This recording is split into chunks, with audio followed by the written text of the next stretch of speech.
శరదిందు వికాస మందహాసం స్ఫురదిందీవరలోచనాభిరామాం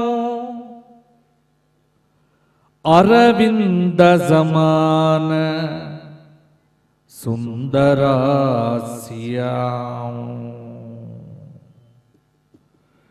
అరవిందాసన సుందరీ ఉపాసే.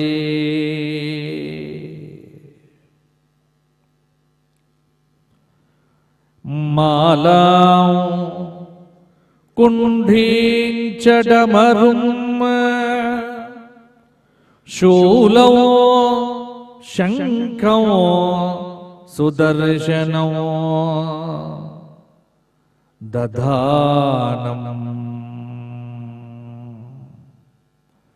భక్తవరదౌ దత్తాత్రేయం నమామ్యహం.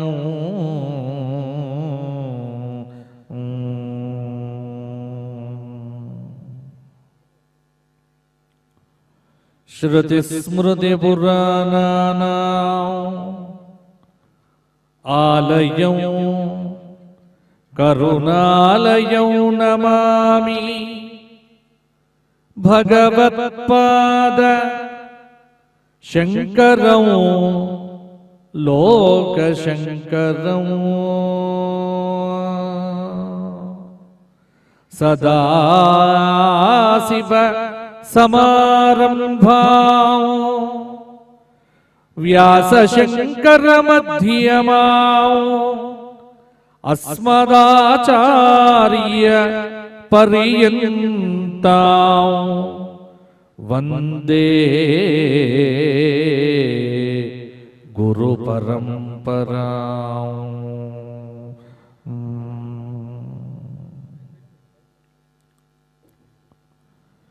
జయ జయ జగదంబ శివే, జయ జయ కామాక్షి, జయ జయాద్రిసుతే.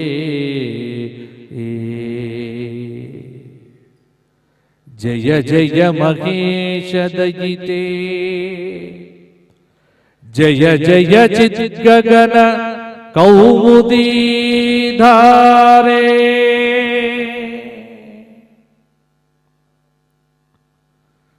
దక్షిణాంనాయ శృంగేరి శారదా పీఠాధీశ్వరులు జగద్గురువులు శ్రీ శ్రీ శ్రీ భారతీ తీర్థ మహాస్వాముల వారు, శ్రీ శ్రీ శ్రీ విధుశేఖర భారతీ మహాస్వాముల వారి దివ్య చరణ అరవిందములకు సాష్టాంగ ప్రణామములు సమర్పణం చేస్తూ అస్మత్ గురు చరణారవిందాభ్యాం నమః.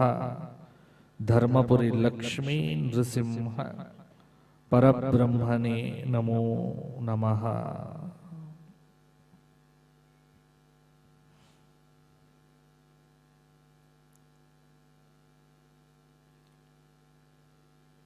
మహాభాగవతంలో సప్తమ స్కంధం ఒక విశేషమైనటువంటిది. దాని భూమిక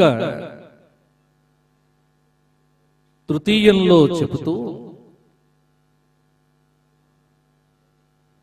మనిషికి ఒక నియమం అంటూ ఉంటుంది. నియమం ఎందుకు అంటే ప్రకృతితో మమేకం కావటానికి. ప్రపంచంలో భగవదారాధన అంటే ప్రకృతి ఆరాధన అని చెప్పినటువంటి మొట్టమొదటి సంస్కృతి మన భారతీయ సంస్కృతి మాత్రమే. గర్వపడాలి. శివస్వరూపాన్ని చెబితే 8 స్వరూపములు, అష్టమూర్తి స్వరూపం. పృథివ్యాపస్తేజో వాయురాకాశాది పంచమహాభూతములు సూర్య చంద్ర యజమాని ఆరాధకుడు. 5+3 కలిపితే 8. అందుకే శివుడు అష్టమూర్తి. అమ్మవారు ముఖ పంచాశతిలో చెప్తాడు, ధరణిమయీ తరణిమయీ గగన దహన గోత్రుమయీ అంబుమయీ ఇందుమయీ అంబా అనుకంపాం ఆదిమామీక్షే ధరణిమయీ. భూమి ఉదయం లేవగానే మన పాదం పెట్టేది భూమి మీదనే. ఎంతమంది భూమికి నమస్కారం చేసి నిద్రలేస్తారు చెప్పండి? రోజు నిద్ర లేచిన తరువాత మంచం మించి కాలు కింద పెట్టే సమయంలో నమస్కారం చేసేటువంటి వారు ఎంతమందో చేయలేవటండి. ఉన్నారు కొంతమంది, ఈ మాత్రం ఉండదేమో అనుకున్నా. మా ప్రవీణ్ స్వామి ధర్మం తెలిసినవాడు కాబట్టి తప్పకుండా వారు చేస్తారు. చాలా మందికి తెలియదు. భూమి చాలా పవిత్రమైనది.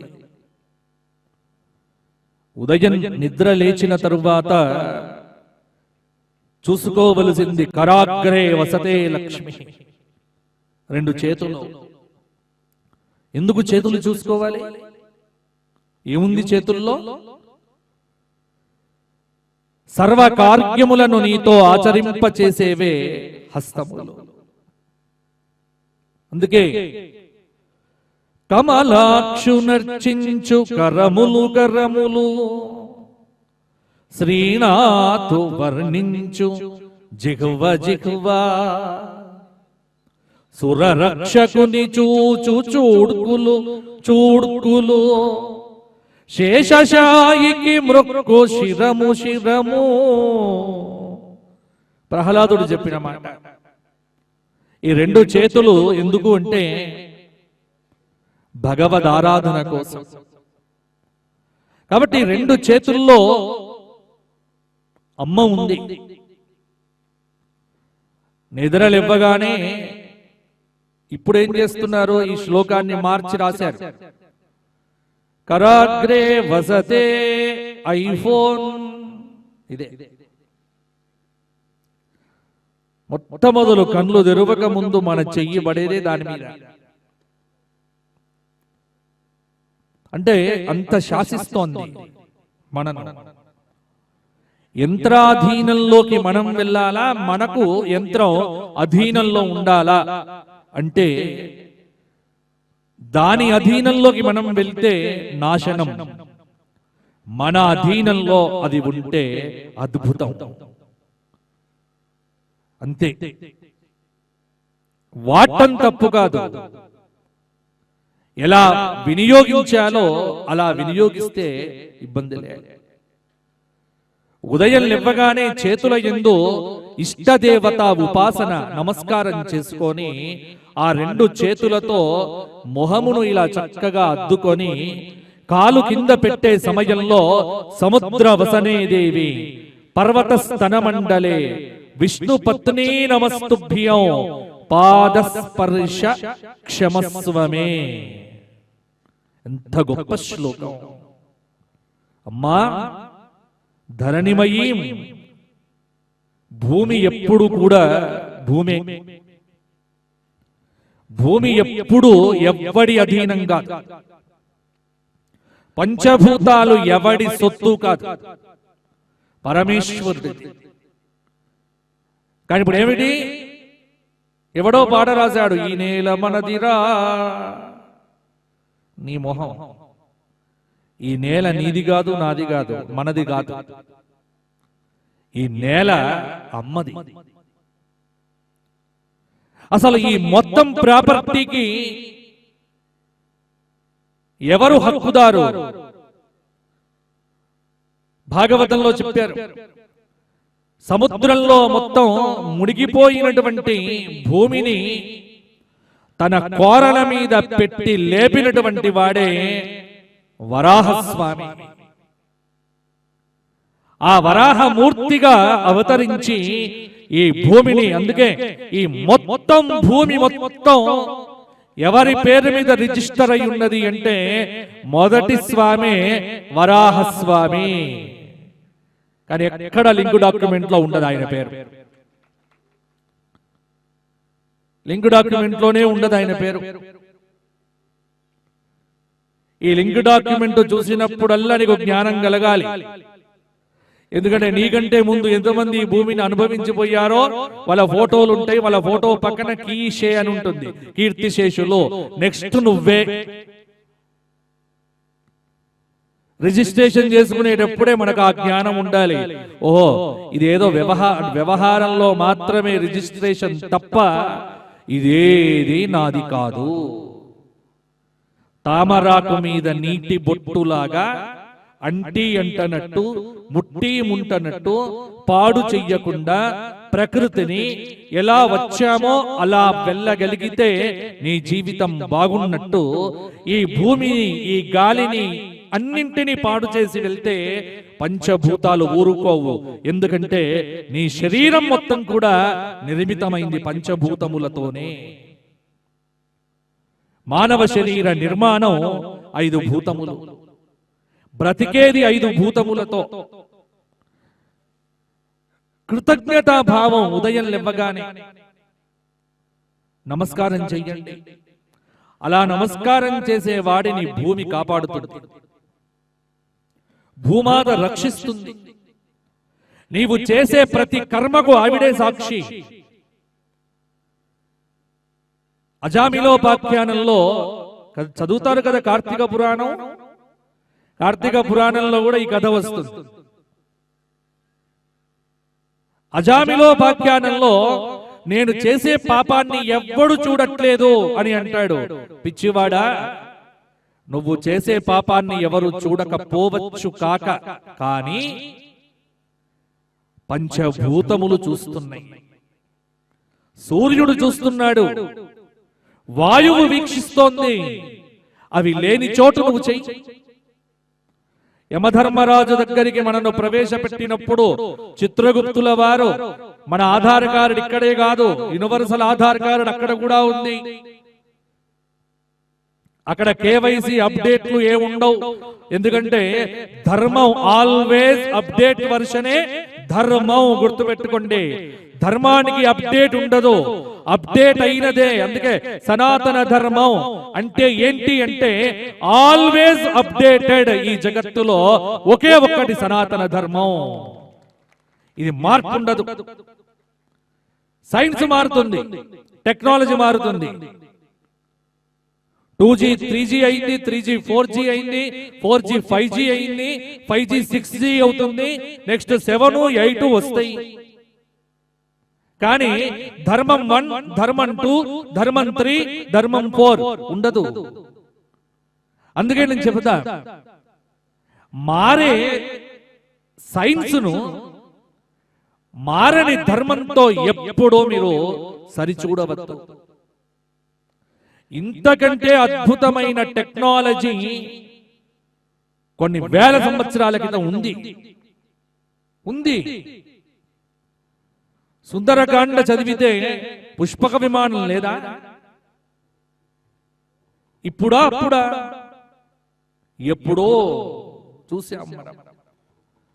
కాబట్టి ఒక్కటి గుర్తు పెట్టుకోండి, మితిమీరిన అత్యాశ మానవుణ్ణి సర్వనాశనం చేస్తుంది. మితిమీరినమైనటువంటి దూర్జుడు చెబుతాడు కాళహస్తీశ్వర శతకంలో, అమర స్త్రీల రమించినంచెడదు మోహం వింతయున్ బ్రహ్మ పట్టము సిద్ధించిన ఆసదీరదు నిరూఢ క్రోధమున్న సర్వలోకములన్ మృంగిన మానదు ఇందుగల సౌఖ్యం వల్ల నీ సేవ చేసి మహా పాతక వారి రాశి కడతున్న శ్రీ కాళహస్తీశ్వర మహాపాతక వారి రాశి కడతున్న శ్రీకాళహస్తీశ్వర. చదవండి శతకాలు, అజ్ఞానం పోతుంది, కోరికలకు అంతు లేదు. ఈ రోజు అయిపోయింది, వాట్ నెక్స్ట్, రేపేంటి, ఇది వస్తూనే ఉంటాయి. అందుకే పెద్దలు చెప్పిన మాట ఇప్పుడు రెండు మనకు లేవు. ఒకటేమిటి అంటే టైం లేదు, ఇంకోటేం లేదు, డబ్బు సరిపోదు. ఈ రెండు లేవు. ఎవడిని చూడండి ఫుల్ బిజీ. మొత్తం జీవరాశి అంతా బిజీ అయిపోయింది ఇప్పుడు. అందుకే ఇంట్లో ముసలి వాళ్ళతో మాట్లాడే మనిషి లేడు పాపం. మనవడు మాట్లాడతాడా, బిజీ అమ్మా. ఈవిడ ఎవడి గోల వాడిది, ఎవడి లోకం వాడిది, ప్రతి వాడికి ఓ లోకంలో విహరిస్తూ ఉంటాడు భ్రమలో. కానీ ఒక్కడి గుర్తుంచుకోవాల్సింది ఏమిటి, తీరించుకుంటే తీరేది సమయం, చాలించుకుంటే చాలేది డబ్బు. ఈ రెండు మనం మన అదుపులో పెట్టుకుంటే అంత సుఖం ఇంకొకటి లేదు. అంత సుఖం. పరిగెత్తొద్దు, ప్రశాంతం ముందు తెచ్చుకోవలసింది. అలజడి వద్దు, చిరాకులు వద్దు, ఫ్రస్ట్రేషన్. ఎవరిని చూసినా చాలా, అంటే నేను బయట వెళ్తూ ఉంటే రోడ్డు మీద చూస్తూ ఉంటా, వెహికల్స్ మీద వెళ్ళే వాళ్ళు ఎవడిని మొహం చూడు ఈ నుదుటు ఇలా ముడిపడి ఉంటుంది. ఇలా పడ్డది అంటే సైకాలజీ ప్రకారం అర్థం ఏంటి అంటే ఏదో భయంకరమైన ఆలోచనలు లోపల సుళ్ళు తిరుగుతున్నాయి. నుదురు ప్రశాంతంగా ఉండాలి. బ్రహ్మ రాసిన రాత ఇది. చాలా ప్రశాంతంగా ఉండాలి. దేవాలయానికి వెళ్ళినప్పుడు, ఉదయం నిద్రలేచినప్పుడు ప్రశాంతమైన చిత్తంతో, ప్రమోదమైన చిత్తంతో భూమి మీద అడుగు పెట్టండి. అడుగు పెట్టినప్పుడు సరెండర్ కావటం భూమికి. భూమిని నమ్ముకున్నవాడు చెడిపోయింది ఎవ్వడు లేడు. పంచభూతాలను మీరు ఎంత నమ్మితే పంచభూతాలు మిమ్మల్ని అంత కాపాడుతాయి. గుర్తుపెట్టుకోండి, అందరికంటే పెద్ద దొంగ ల్యాండ్ దొంగ. ఇవాళ వీళ్ళేదో 5,000 ఎకరాలు దోచాడు, 10,000 ఎకరాలు, 20,000 ఎకరాలు అని వీళ్ళ పేర్లు వింటాం. కానీ వీళ్ళెవ్వరూ కాదు. అసలు అందరికంటే పెద్ద దొంగ ఎవడు అంటే హిరణ్యాక్షుడు. మొత్తం వాడు భూమినే దోచాడు. వాడిని చీల్చి చెండా చేశాడు ఎవడు? వరాహస్వామి వారు. తర్వాత వచ్చాడు హిరణ్యకశిపుడు. ఈ లోకాలన్నీ నావెన్నాడు. వాడి పతనము అయిపోయింది. ఆనాటి నుంచి నేటి దాకా రాక్షసులు వస్తూనే ఉన్నారు. మీరు అనుకుంటున్నారేమో ఇవాళ లేరు అని. ఆ రోజు రాక్షసుల్లో కిరీటాలు పెట్టుకున్నారు, ఈ రోజు చొక్కాలు వేసుకొని జీన్ పాయింట్లు వేసుకున్నారు. తేడా ఒకటే, బుద్ధి ఒక్కటే. ఆనాడు నేడు ఎప్పుడు ఉన్నది రాక్షసత్వం. మరి రాక్షసులు ఉన్నారు అన్నప్పుడు దేవుడు ఉన్నాడు, పరమాత్మ ఉన్నాడు. ఎక్కడ ఉన్నాడు, ఎలా ఉంటాడు? ఈ విశ్వాసం ఇవాళ కోల్పోయింది. విశ్వాసం గుర్తుంచుకోండి, భగవంతుడు ప్రయోగాలకు దొరకడు.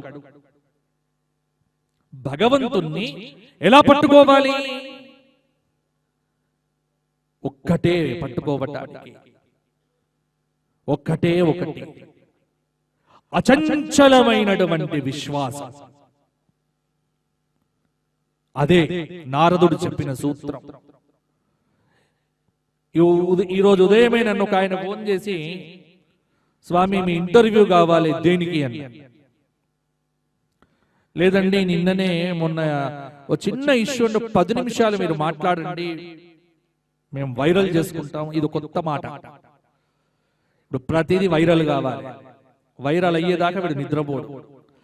దేని గురించి అన్నా, రాజమౌళి మాట్లాడిన మాటల గురించి మీరే ఏమైనా చెప్పండి. ఏం చెప్పాలి? ఇప్పుడు ఆయన ఏదో ఫ్రస్ట్రేషనో చికాకో, ఆయన పని కావట్లేదు, వాళ్ళ నాన్నేమో మా అబ్బాయికి హనుమంతుడు రక్ష, అచంచలమైన విశ్వాసం తండ్రికి, కొడుకు లేదు విశ్వాసం. తండ్రికున్న బుద్ధి కొడుకు ఉండాలని లేదు ఎక్కడ నియమం. ఇతడికి ఆ విశ్వాసం లేదు. కానీ విశ్వాసం ఏమైపోయిందంటే మన భారతదేశంలో సమస్య ఇది, విదేశాల్లో లేదు ఈ సమస్య, ఓన్లీ భారతదేశంలో ఉంది. విశ్వాసం లేనటువంటి వాడు ప్రతిదీ మాట్లాడతాడు. ఇప్పుడు నీకు దేవుడి మీద విశ్వాసం లేకపోతే దేవుడి గురించి మాట్లాడకు, నీ పని నువ్వు చేసుకుంటూ పో. ఆ కంచె ఐలయ్య ఒకడు, తర్వాత ఇంకెవడెవరు బాబా బీబా వాడొకడు. వీళ్ళందరూ ఉదయం లేస్తే వీళ్ళ పనేమిటి అంటే, వాళ్ళ పని వాళ్ళు చేసుకోండి. మీ సైన్సో మీ ధ్యాసో మీ పని మీరు చేసుకోండి. మా జోలికి ఎందుకు వస్తారు? మా దగ్గరికి ఎందుకు వస్తారు? మా దేవుడి గురించి మీకేం పని? మీకు నమ్మకం లేకపోతే మీరు మాట్లాడకండి. ఏమైపోయిందంటే సమాజంలో ఒక పెద్ద స్థాయి వ్యక్తి, ఇప్పుడు రాజమౌళి అంతటి చాలా గొప్ప డైరెక్టర్ కాదనలేవు, చాలా అద్భుతంగా కాపీ కొట్టి తిప్పగలడు సినిమాలు, అద్భుతంగా చాలా డబ్బు సంపాదించగలడు. అసలు మనీ మేకింగ్ లో గొప్ప బిజినెస్ చేసినటువంటి వ్యక్తి. ఎందుకంటే ప్రతిదీ నిజమే. ఓ శివలింగాన్ని పట్టుకొని శివలింగాన్ని చూపి డబ్బు సంపాదిస్తాడు అన్న మాత్రాన భక్తి ఏమీ లేదు, లేకపోవచ్చు గాక. కానీ నేనెక్కడ భయపడతాను అంటే, అటువంటి వ్యక్తే సభకు వచ్చి మైకు పట్టుకొని నేను దేవుణ్ణి నమ్మను అనగానే కొన్ని వేల మంది గొర్రెలు ఉన్నాయి మన దగ్గర. ఈ యువత అతన్ని చూసి ఇన్ఫ్లుయెన్స్ అయిపోతారు. వాళ్ళందరూ రాజమౌళే నమ్మడు కాబట్టి మేము నమ్మము. ఇక్కడ వస్తుంది మాకు దెబ్బ. ఎవడైతే ఇవాళ సెలబ్రిటీ అనుకుంటున్నాడో, మీ పని మీరు చూసుకోండి, మీ పని మీరు చేసుకోండి. అంతేకాని మా దేవుడి జోలికో మా దైవం జోలికో వచ్చి మీరు మాట్లాడటం అనేటువంటిది మాత్రం అది మీకు తగనటువంటిది. కాబట్టి అలా మాట్లాడిన వాడు ఎవడైనా సరే ముక్కలు ముక్కలుగా మనం వాళ్ళ మాటలను ఖండించవలసిందే, వాళ్ళకు బుద్ధి చెప్పవలసిందే తప్పకుండా. అంతే తప్ప ఆమోదించేది లేదు. వాళ్ళ మాటలను ఖండించాలి, ముఖ్యంగా మనుషులను కాదు. గుర్తుపెట్టుకోండి, మనుషులను కాదు, ఎవరైనా సరే. నీకు చిన్న పని కాకపోతే నాకు చాలా నవ్వొచ్చింది అంటే, మెచ్యూరిటీ లేనటువంటి వర్డ్స్, మెచ్యూరిటీ లెవెల్స్ ఎలా ఉండాలి అంటే, నిజంగా నేనే ఆశ్చర్యపోయిన. ఏమిటి అంటే, అరే ఇంత పెద్ద డైరెక్టర్ అని డబ్బాలు కొడతారే, ఆయన మెచ్యూరిటీ లెవెల్స్ ఇంత చిన్నగా ఉన్నాయా? పరిపక్వత లేని మాటలు, మెచ్యూరిటీ లేనటువంటి మాటలను మనం పట్టించుకోనవసరంలే. గుర్తుపెట్టుకోండి, ఆ మాటలను ఎవ్వరూ కూడా పట్టించుకోకండి. ఎవ్వరు కూడా మీరు ఇన్ఫ్లుయెన్స్ కావద్దు. ఎవ్వరు కూడా భగవంతుడనేటువంటి వాణ్ణి మీరు నమ్మితేనే మీ జీవితం. దానికి ఎగ్జాంపుల్ మీరు ఏదైనా చెప్పగలరా గురువు గారు అంటే, బ్రహ్మాండంగా చెబుతా. హిరణ్యకశ్యపుడు లేడు అన్నాడు భగవంతుడు, నేను వెతుకుతున్నా నాకు దొరకట్లే అన్నాడు. కానీ వాళ్ళ ఇంట్లోనే, ఇక్కడ చూడండి గమ్మత్తుగా కథ, అక్కడ తండ్రి నమ్మడు, కొడుకు భక్తుడు. నిన్నటి విషయాల్లో ఈ కొడుకు నమ్మడు, తండ్రి భక్తుడు. ప్రపంచం ఇదే నడుస్తూ ఉంటుంది సైకిల్ ఇంట్లో. నమ్మనంత మాత్రాన దేవుడు ఉన్నాడా లేడా? ఇది ప్రశ్న. ఈ ప్రశ్నకు ఇది సమాధానం ఇప్పుడు కాదు, ఇది కలియుగం కృతయుగంలోనే సమాధానం దొరికింది. ఇప్పుడు కాదు. శ్వేతవరాహ కల్పం యొక్క ఆరంభంలోనే, శ్వేతవరాహ కల్పం ఇంతకు ముందే సంకల్పం చెప్పారు నాగరాజు గారు ఏమని, శ్వేతవరాహ కల్పే వైవస్వత మన్వంతరే కలియుగే కలిః ప్రథమ పాదే జంబూద్వీపే భరత వర్షే భరత ఖండే మేరోహ దక్షిణ దిగ్భాగే అని సంకల్పం చెప్పారు కదా. శ్వేతవరాహ కల్పే, బ్రహ్మకు మొత్తం కల్పములు 30. ఆ 30 కల్పములలో ఇప్పుడు శ్వేతవరాహ కల్పే, ఈ కల్పము పేరు శ్వేతవరాహ కల్పం. ఒక కల్పం అంటే ఎన్ని సంవత్సరాలు? 14 మన్వంతరాలు కలిపితే ఒక కల్పం. ఒక మన్వంతరం అంటే ఎన్ని రోజులు? ఒక మన్వంతరం అంటే 71 మహాయుగాలు. ఆ 71 మహాయుగాలంటే ఏమిటి అంటే 4 యుగాలు కలిపితే ఒక మహాయుగం. 4 మహాయుగాలంటే ఏమిటి అంటే కృతయుగం, త్రేతాయుగం, ద్వాపర యుగం, కలియుగం. ఈ 4 కలిపితే ఒక మహాయుగం. ఇటువంటి మహాయుగాలు 71 కావాలి. 71 అయితే ఒక కల్పం పూర్తవుతుంది. ఒక కల్పం మొత్తం అయితే కానీ ఈ సృష్టి కాదు. కాబట్టి 71 మహాయుగాలు అయితే ఒక మన్వంతర కాలం. అటువంటి మనువులు మొత్తం 14 మంది పరిపాలన చేస్తే ఒక కల్పం అన్నారు. ఎంత పెద్ద చరిత్ర చూడండి. అందుకే ఒక్కటి గుర్తుంచుకోవలసినటువంటి మాట ఒక్కటే, భగవంతుడు లేడా? భగవంతుడు ఉన్నాడు. ఈ ప్రశ్నకు సమాధానం ఈ రోజు మనం తెలుసుకుందాం. జాగ్రత్తగా వినండి. ప్రహ్లాదుడి యొక్క అస్తిత్వం హిరణ్యకశిపుడి యొక్క నాస్తికత్వం అందామా? అలా నాస్తికుడు కాడు అతడు.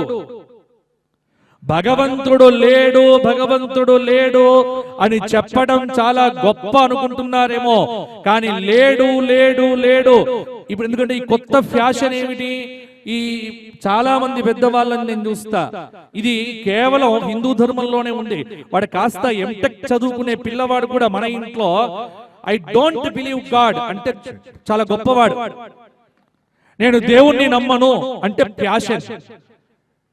వెధవ మొహాలు కాకపోతే దేవుణ్ణి నమ్మ అంటే, ఒరే నిన్ను కన్నటువంటి మీ అమ్మను నాన్ననైతే నమ్ముతావు కదరా?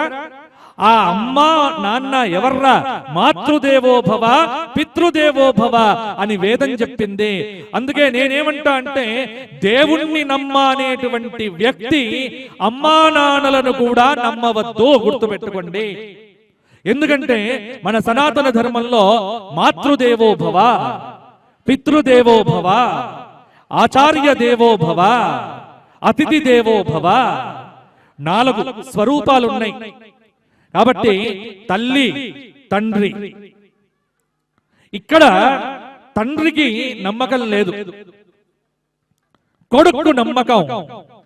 ఎక్కడ ఉన్నాడు? ప్రహ్లాదుడికి హిరణ్యకశిపుడికి జరిగినటువంటి సంవాదం.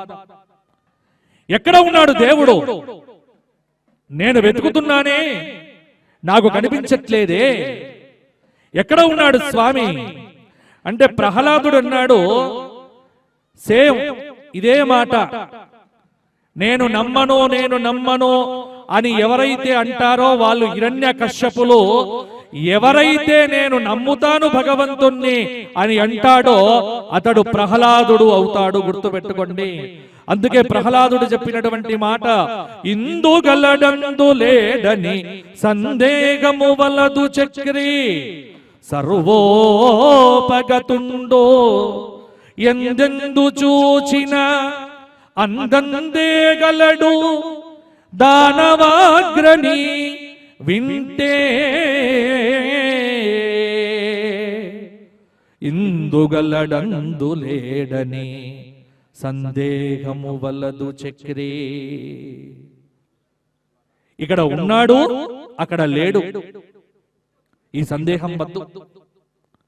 పరంధాముడు, పరమాత్మ, అఖిలాండ కోటి బ్రహ్మాండ నాయకుడు, ఆది మధ్యాంతరహితుడు, అనంత స్వరూపుడు పరంధాముడు అన్ని చోట్ల వ్యాప్తమయ్యే ఉన్నాడు. ఆయన లేని ప్రదేశం ఎక్కడ చెప్పండి? ఆయన సర్వము ఉన్నాడు. దయచేసి అందరూ స్టేజ్ దిగండి. మీరందరూ స్టేజ్ మీదకి అనుమతి లేదమ్మా.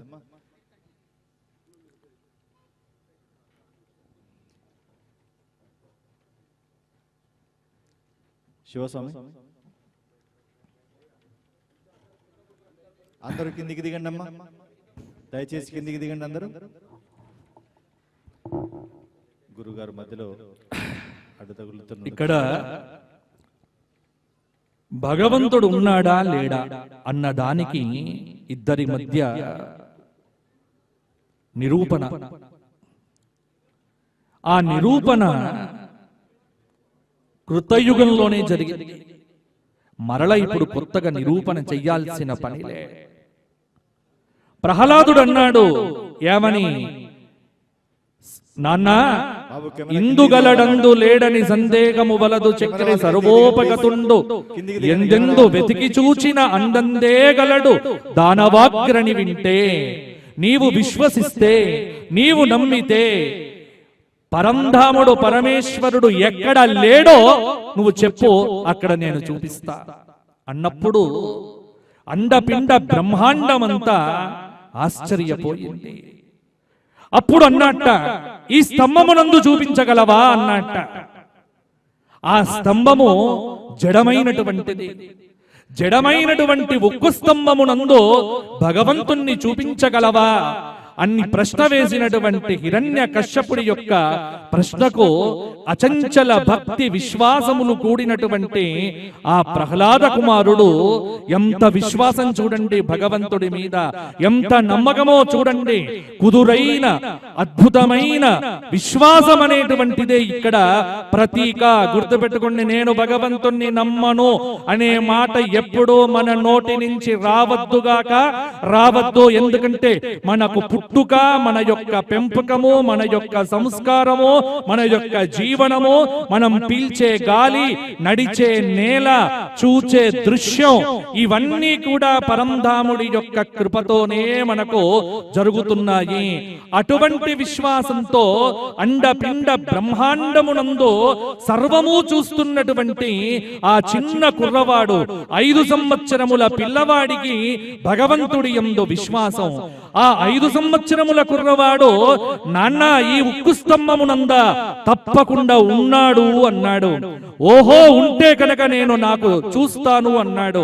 వెంటనే ఏవం దురుత్తైః ముహురర్దయన్ ఋష సుతం మహా భాగవతం అసురః స్తంభం తతాడ అతి బలః స్వముష్టిన. పరిగెత్తుకుంటూ వెళ్ళి క్రోధంతో, కోపంతో ఆ ఉక్కు స్తంభాన్ని ఒక్క గుద్దు గుద్దినాడు ఆ హిరణ్యకశ్యపుడు. భగవానుడి యొక్క అస్తిత్వానికి ప్రశ్న ఇప్పుడు, భగవానుడి యొక్క సాకారత్వానికి ప్రశ్న. ఉన్నాడా భగవంతుడు లేడా అన్న వివాదానికి భగవంతుడు చూపించాల్సిన సమయం. అందుకే ఉన్నాడు అని చెప్పేటువంటి ప్రహ్లాదుడి యొక్క అస్తిత్వ బుద్ధి, లేడు అని చెప్పేటువంటి హిరణ్యకశ్యపుడి యొక్క బుద్ధి, దాని మధ్యలో ఉన్నటువంటి సంఘర్షణ ఆ స్తంభాన్ని తాకితే అప్పటిదాకా ఆ ఉక్కు స్తంభంలాగానే ఉంది. కానీ ఎప్పుడైతే హిరణ్యకశ్యపుడి యొక్క చెయ్యి ఆ స్తంభాన్ని తాకిందో, జడమైనటువంటి స్తంభము ప్రాణంతో కదలటం మొదలు పెట్టింది. చట చట చట చట పట పట పట పటమనేటువంటి అద్భుతమైనటువంటి ధ్వనులు, అండపిండ బ్రహ్మాండములన్నీ ఒక్కసారిగా కంపించడం మొదలు పెట్టాయి. భగవానుడి యొక్క అస్తిత్వాన్ని ప్రకటించేటువంటి సంధ్యాకాల సమయం ఆసన్నమైంది. ఈ సమస్తమైనటువంటి ప్రాణుల యందు భగవంతుణ్ణి చూచేటువంటి ప్రహ్లాదుడు 2 నేత్రములు మూసుకొని పరంధాముణ్ణి, పరమేశ్వరుణ్ణి ధ్యానం చేస్తూ ఉంటే ఆ ఉక్కు స్తంభము కదలటం మొదలు పెట్టింది. ఆ ఉక్కు స్తంభము కదులుతూ ఉంటే ఈ 14 లోకములన్నీ కదిలిపోతూ ఉన్నాయట. రాక్షస లోకమంతా కదిలిపోతూ ఉందట. ఆ ఉక్కు స్తంభము కదలటం కదలటం కదలటం ఒక్కసారిగా పెద్ద శబ్దంతో ఆ ఉక్కు స్తంభం అనేటువంటిది ఒక ప్రేలగా ఆ మధ్యలోంచి నవకోటి ప్రభా సూర్య మండితమైనటువంటి దివ్యమైనటువంటి తేజస్సు, ఆ తేజస్సు 9 కోట్ల సూర్యులు ఒక చోట అవతరిస్తే ఆవిర్భవిస్తే ఆ తేజస్సు ఎలా ఉంటుందో అటువంటి తేజస్సు ముందు అకార ఉకార మకారమైనటువంటి ఓంకార శబ్దము, ఓం అనేటువంటి శబ్దము ప్రాదుర్భవించింది. శబ్ద బ్రహ్మ ఆవిర్భావము. ఆ శబ్ద బ్రహ్మలోంచి ఒక అద్భుతమైనటువంటి జ్వాల, ఆ జ్వాల మధ్యలోంచి గణగణగణగణమనేటువంటి గంటల యొక్క నాదం, ఆ గంటల యొక్క నాదమంతా కూడా ఈ జగత్తును కదలించబోతూ ఉంటే ఆ సమయంలో 2 పాదాలు కనిపిస్తున్నాయి. ఆ పాదాలకు పెట్టినటువంటి అందెలు, ఆ అందెల యందు ఉన్నటువంటి దివ్య విస్ఫులింగములు, ఆ స్వామి యొక్క నఖములు గోర్లు ఎలా ముందుకు వచ్చి ఉన్నాయంటే వడగట్టినటువంటి నాగల్ల కొసతేరి ఉంటే ఎంత అద్భుతంగా ఉంటాయో అలా 10 నాగళ్ళు ఉన్నట్టుగా ఆ స్వామి యొక్క నఖములు, బ్రహ్మాండమైనటువంటి పాదములు, ఆ పాదముల మీద పిడికిలో పట్టేటువంటి నడుము, ఆ నడుము మధ్యలో ఉండేటువంటి వడ్డానము, ఆ వడ్డానము మీద ఉన్నటువంటి వక్షస్థలము, ఆ వక్షస్థలము కఠిన కక్రచ కరాల విశాల అద్భుతమైనటువంటి స్వరూపము ఒకసారిగా స్వామి యొక్క వక్షస్థలమంతా అలా ముందుకు వస్తూ ఉంటే ఆయన మెడలో ఉన్నటువంటి అద్భుతమైన కౌస్తుభ మాణిక్యము కదులుతూ ఉంటే ఆ స్వామి యొక్క కింద ఉన్నటువంటి ఆ జూలంతా కూడా ఒక్కసారిగా ఆ వాయువేగానికి విచ్చలవిడి కాగా భూనభోంతరములన్నీ కూడా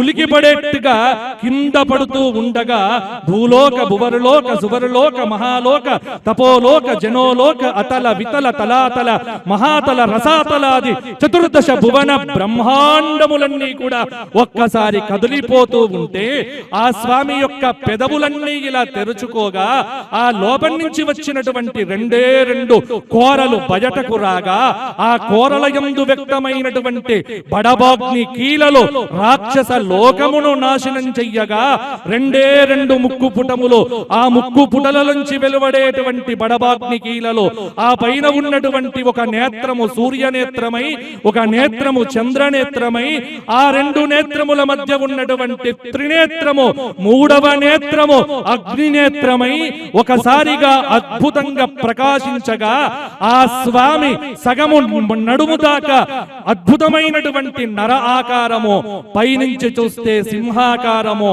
నర ఆకారము సింహాకారము కలిసిపోయినటువంటి నరకేసరి స్వరూపంగా ఆ ఉక్కు స్తంభమునందు ప్రకటితమైనటువంటి పరంధాముని చూడగానే వశిష్ఠ వామదేవ జాబాలి కాత్యాయన మార్కండేయ సనక సనందన సనత్కుమార సనత్సుజాతాది మాననీయ మహత్తర మహర్షులంతా 2 చేతులెత్తి స్వామిని నమస్కారం చేస్తూ ఉంటే సత్యం విధాతుం నిజ భృత్య భాషితం వ్యాప్తించ భూతేష్వఖిలేషు చాత్మనః అదృశ్యతాత్యద్భుత రూపముద్వహన్ స్తంభే సభాయావ్ న మృగం న మానుషం స్తంభే సభాయావ్ న మృగం న మానుషం.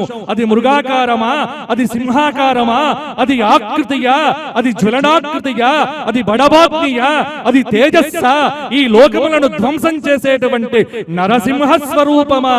ఆ సింహమే నరసింహమై నరకేసరి అయి నరసింహుడై గండబేరుండ నరసింహుడై లక్ష్మీ నరసింహుడై యోగ నరసింహుడై జ్వాలా నరసింహుడై సుదర్శన నరసింహుడై మాలోల నరసింహుడై నవనారసింహ దివ్య స్వరూపముతో ఒక్కసారిగా ఉక్కు స్తంభాన్ని చీల్చి బయటపడినటువంటి ఆ భయంకర ధర్మపురి లక్ష్మీ నరసింహ స్వరూపాన్ని చూడగానే ఒక్కసారిగా గుండె చెదిరిపోయింది హిరణ్య కశపుడికి.